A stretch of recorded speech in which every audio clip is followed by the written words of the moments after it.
Anime finishes year number 48, Sugar Apple Fairy Tale Part 2. 9 out of 10. Prior portion, also a 9 out of 10. This series is one that I've sort of fallen in love with over the last year. I read each of the novels as they come out, and aside from some small bits of world building getting dropped because they wouldn't fit in dialogue very well, these have been pretty faithful adaptations.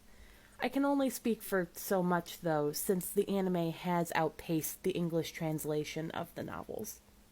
This portion of the series shifted gears a little bit, telling a story that felt more connected than the way that the three novels that made up the prior segment of the series were separated stories due to a large time span that they take place over.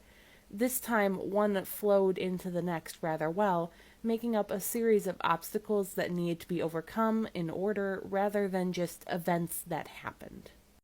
The new side characters aren't anything terribly special, but they fill up the screen rather nicely, and some of them do have their own somewhat complicated interpersonal dynamics in the way that only having years of history before the start of the series can create.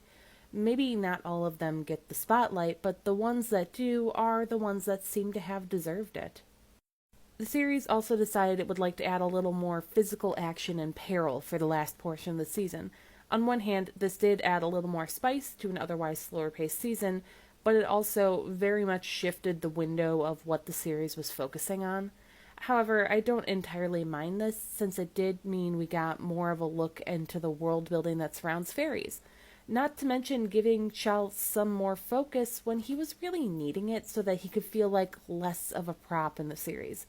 Like, I love him dearly, but one of the few problems that I've had with the series has always been the way that he and his experience with slavery, particularly under Anne, were handled.